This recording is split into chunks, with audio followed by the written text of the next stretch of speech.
May naririto bilang isang grupo, hindi na tama ang nangyayari. Ang hiling lamang naman ay ang pagiging makatao sa ating mga kababayan. Makapangisda ng walang harassment at bullying. Inuulit ko, makapaghatid ng resupply mission sa ating mga kababayan na nasa BRP Sierra Madre.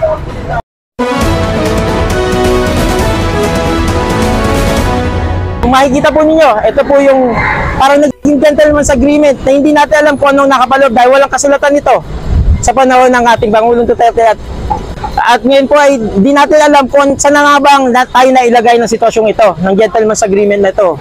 Bagamat sinasabi nila na walang nangyaring ganito, ito ay kinukondena natin kung ano man ang nakapaloob sa gentleman's agreement na to dahil maliwanag, hindi natin alam ang kinilalagyan natin ngayon. Dahil ginigit ng bansang China na meron silang agreement sa ating bansa. Malinaw po sa UN clause at sa arbitrary. Nasa loob po tayo ng ating exclusive economic zone. Ito lamang po ang ginigit natin, ang sovereign rights natin po bilang mga Pilipino at nasa konstitusyon po natin na kailangan po ito protektahan ng Estado. Kung hindi man po nila kinikilala ang UN clause, ang pagiging makatao na lamang ang kanilang kilalanin. Ang pagiging makatao na lamang ang kanilang ipatupad na wala na sanang harassment. Ang hangad lamang natin ay kapayapaan na makapaghatid ng walang bullying at harassment sa ating mga kababayan, gawin din makapaghanap buhay ang ating mga kasamang mangingisda. So, diba, natin yung hambangin ng Pangulo. Trilateral summit, mga joint exercise natin, kinikilala nila as parang illegal nga raw, huwag daw sana mga ilam. Ito po ay nakapaloob sa ating foreign policy at ito po ay desisyon ng ating Pangulo at ng gobyerno at wala naman po ako nakikita masama rito.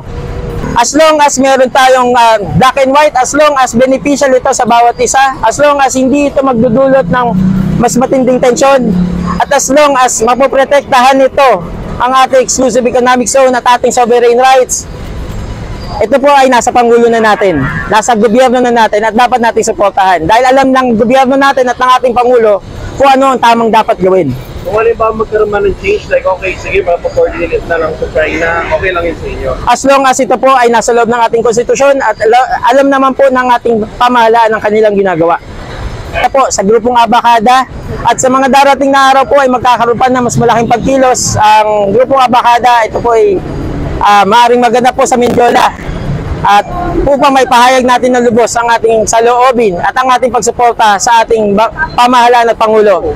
At hangad namin na maprotektahan ng Pangulo sa anumang hangad ng iba na destabilisasyon sa ating gobyerno. Dahil muli, sinabi ko nga kanina, kapag mayroong destabilisasyon at kaguluhan, ay mas doon tayo fragile. Doon mas fragile ang ating bansa sa anumang gawain ng mga mapagsamantala.